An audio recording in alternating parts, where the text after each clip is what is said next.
Oui, c'est ce qui est fascinant pour un auteur quand il écrit de la SF, c'est que en plus d'inventer une histoire, il va falloir qu'il invente aussi l'histoire avec un grand H, ou en tout cas au moins une histoire possible. Et ça, c'est l'aspect, disons, prospectif du genre. C'est-à-dire que l'auteur va observer le monde dans lequel il vit, et il va s'amuser à extrapoler à partir des progrès de la science ou de toutes les techniques qui sont susceptibles d'apporter des bouleversements dans nos sociétés, dans nos modes de vie. Après, ce que moi je trouve plus intéressant encore dans la SF, c'est qu'elle a un aspect qui est plutôt prophétique, plus que prospectif. Je ne sais pas si on pense à des auteurs comme Philip K. Dick ou Ray Bradbury, certains de leurs livres, on a vraiment l'impression qu'ils ont eu une espèce de vision à la manière de celle d'un oracle du monde dans lequel nous on vit aujourd'hui. Je pense par exemple à Fahrenheit 451 de Bradbury, même si l'intrigue elle est grossie de manière un peu caricaturale pour servir l'aspect dramatique de l'œuvre, n'empêche qu'il décrit quand même une société qui évoque symboliquement la nôtre de manière très puissante, puisqu'il évoque des hommes qui ne veulent plus lire et qui passent leur vie devant des écrans qui ne s'éteignent jamais.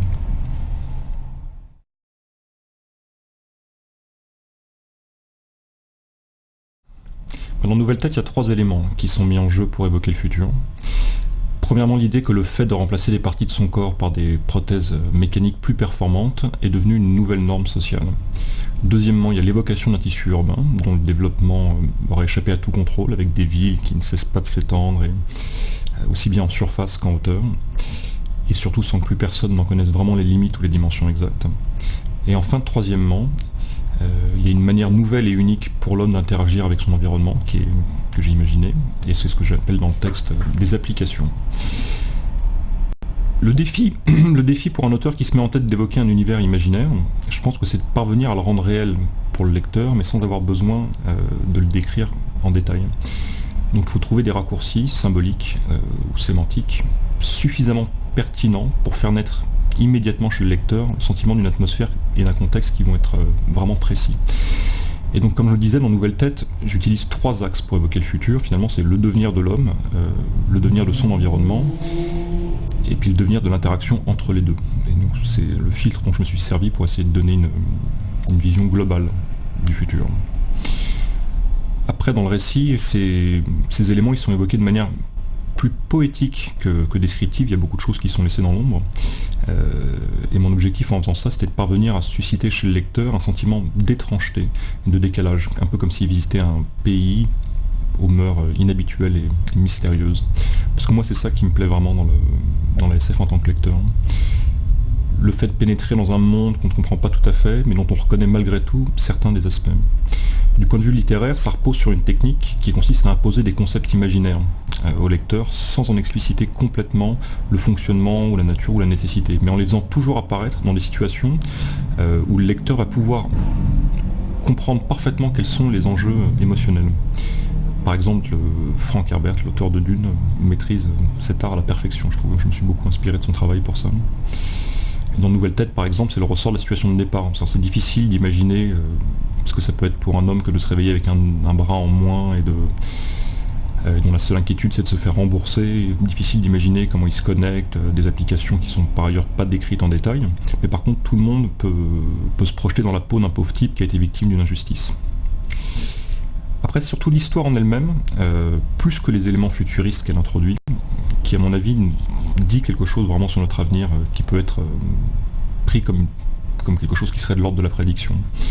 Parce que l'important quand on écrit de la SF aussi, c'est que le lecteur doit pouvoir sentir au moins partiellement un lien ou une continuité entre son présent à lui et puis le présent qui est évoqué dans l'histoire. Il faut qu'il puisse faire le lien entre les deux. Et de ce point de vue-là, je pense que l'attitude du personnage principal, c'est-à-dire sa convoitise et même sa cupidité face aux nouveaux jouets de la technologie, je pense que c'est ça qui constitue le lien entre ma vision du futur dans ce texte et puis l'époque à laquelle nous on vit. Donc pour répondre à la question, finalement, oui, je pense que ces attitudes-là, en tout cas, elles décrivent un futur qui est plausible pour notre société.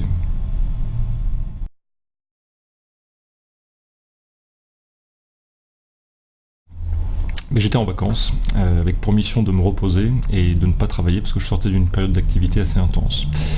Mais un soir, il se trouve que j'ai découvert une série télé d'anticipation qui est anglaise, je crois, qui s'appelle Black Mirror, et qui est absolument géniale.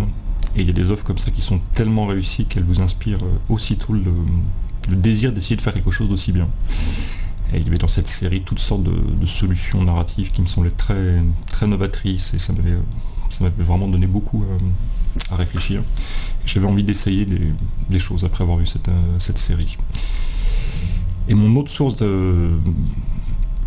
d'inspiration qui est venue se cumuler à celle-là, c'est des recherches que j'avais menées un petit peu plus tôt sur un mouvement qui s'appelle le transhumanisme, à un moment où je travaillais sur un scénario de SF aussi également. Et le transhumanisme, donc, c'est un courant de pensée qui défend l'idée que l'évolution de l'homme passe par son augmentation via des prothèses mécaniques en vue de prolonger de manière vraiment significative son espérance de vie. Et notamment, il y a une structure qui s'appelle l'Université de la Singularité, qui a été créée par Larry Page, le patron de Google, et Ray Kurzweil, qui est un ingénieur qui travaille aussi pour Google, et qui a pour but revendiquer et vraiment assumer de mener à terme des recherches qui doivent permettre de rendre l'homme immortel, quitte à devoir éventuellement pour ça transférer son esprit sur un support numérique. Et ça peut sembler un petit peu loufoque à première vue, mais ça l'est beaucoup moins quand on observe la vitesse exponentielle des progrès qui sont effectués dans les domaines des nouvelles technologies, notamment ce qu'ils appellent NBIC, technologie qui vise à manier la matière à des échelles élémentaires. NBIC, c'est N nano, la taille de l'atome, B pour bio, le gène, I pour informatique, avec le bit, et C pour cognitif, toutes les sciences du cerveau, donc avec le neurone. Donc quand on observe ça d'une part, et puis d'autre part la puissance financière d'une boîte comme Google, on se dit que c'est des perspectives qui sont tout à fait à prendre en considération, qui sont pas du tout loufoques. Et ce qui m'avait frappé dans un des documentaires que j'avais vu là-dessus, c'était plus que les progrès qu'ils envisageaient, c'était de voir qu'ils avaient déjà imaginé pour ça une stratégie de marketing en fait, qui leur permettrait à coup sûr d'imposer aux populations les plus surprenantes ou les plus éventuellement dérangeantes de leurs innovations. Et en gros, l'idée c'était de créer pour eux pour les prothèses, un engouement qui serait semblable à celui qu'ils ont su susciter pour les iPhones ou tous les autres produits type montre connectée, etc. Le tout avec un message de fond imparable qui est on vous vend du temps de vie supplémentaire. Et donc cette idée-là, j'avais très envie de la mettre en scène dans une fiction aussi. Et cette idée-là en particulier. Et donc en y réfléchissant, la situation de départ du livre m'est venue à l'esprit. C'est-à-dire un homme qui se réveillerait avec un bras en moins et qui réagirait comme un homme d'aujourd'hui et qui découvrirait en partant travailler qui s'est fait piquer son autoradio. Et donc j'ai commencé à écrire cette scène et puis le reste de l'intrigue est venu assez naturellement. Il y avait le choix de raconter l'histoire à la première personne aussi, la tonalité humoristique du récit, ça n'a pas finalement relevé d'intention particulière, c'était plutôt une nécessité qui découlait du sujet de l'histoire, puisque ça repose sur une situation qui est burlesque, et que le burlesque ou la comédie, plus que tout autre genre, je trouve, exige vraiment qu'on reste tout à fait focalisé sur le personnage principal. Donc en ça, le choix de la première personne était assez évident.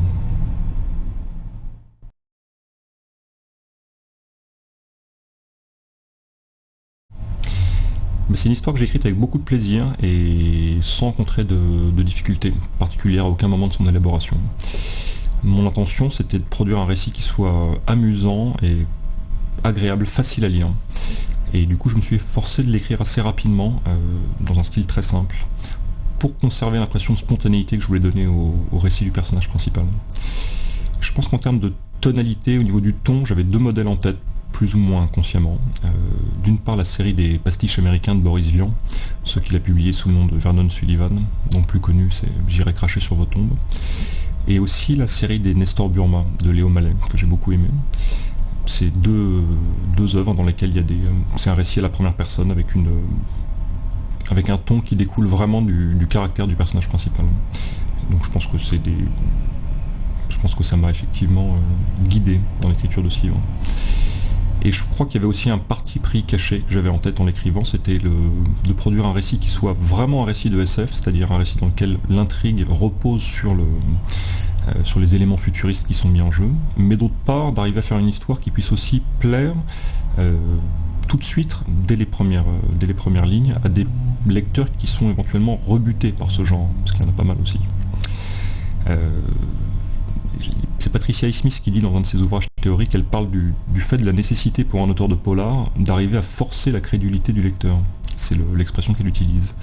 Et je pense que ce qu'elle veut dire par là, c'est Elle évoque l'idée d'arriver, pour un écrivain, à amener un lecteur à accepter des péripéties qui sont peu vraisemblables, mais qui sont rendues plausibles, justement par le talent de l'écrivain. Et de la même manière, moi je pense que j'ai essayé de forcer le lecteur à accepter un genre dans ce texte, en lui donnant pour ça d'autres raisons de s'intéresser à l'histoire que celles qui peuvent en général motiver un fan de SF.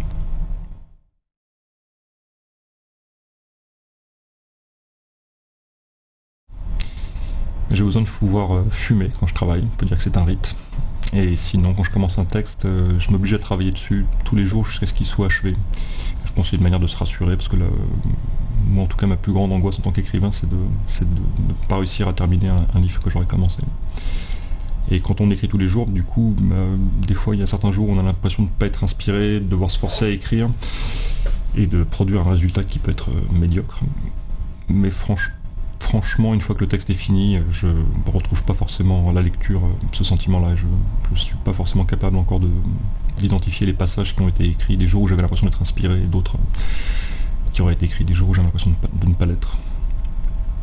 Après, ce qui est sûr aussi, c'est que je trouve qu'une des grandes difficultés quand on écrit des textes longs, ou même pas si longs que ça, mais comme Nouvelle Tête par exemple, qui sont des textes ni courts ni longs, une des difficultés principales, c'est d'arriver à garder la tonalité du récit et de ne pas dévier finalement de ce qu'on a réussi à mettre en place au début, si on y est parvenu. Et pour ça, le fait d'écrire tous les jours, c'est une aide précieuse.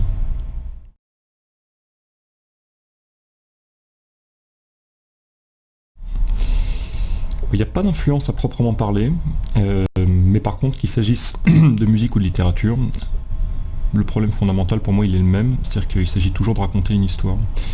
Il y avait Camus qui dit quelque chose comme on pense en images, si tu veux transmettre une idée, raconte une histoire. Et moi je pense que c'est très vrai, que le meilleur moyen de communiquer, c'est de mettre en scène de manière attrayante les idées qu'on veut faire passer. Et mettre en scène de manière attrayante, ça veut dire organiser ces idées de manière à donner le sentiment d'un enchaînement qui soit à la fois logique, nécessaire d'une part, et surprenant de l'autre. Et c'est exactement ça, raconter une histoire. Et c'est ce que fait aussi le compositeur de musique. C'est-à-dire qu'il va agencer les éléments de manière à donner à son auditeur le sentiment d'une nécessité permanente. Sans entrer dans les détails, c'est le principe même de la tonalité. Et au sein de cette nécessité permanente, il va introduire des éléments de surprise. C'est ce qu'en musique on va appeler la modulation. D'ailleurs, à mon avis, c'est vraiment le point commun entre tous les arts, quel que soit le langage utilisé, que ce soit celui des images pour la peinture, des corps pour la danse, celui des mots, des sons, peu importe. Le problème, c'est d'arriver à raconter quelque chose. Moi, en tout cas, c'est comme ça que j'aborde le problème de la création, qu'il s'agisse de livres, d'images, de concepts, de scénarios ou de musique. Je me place toujours dans la position d'un narrateur qui doit parvenir à captiver son auditoire en lui faisant oublier que les choses qu'il raconte n'existent pas, et en lui faisant souvenir en même temps que ce qui est imaginaire est parfois encore plus important que ce qui est réel. Comme disait Boris Vian en exergue de son roman L'écume des jours, il disait « Cette histoire est entièrement vraie, puisque je l'ai imaginée d'un bout à l'autre ».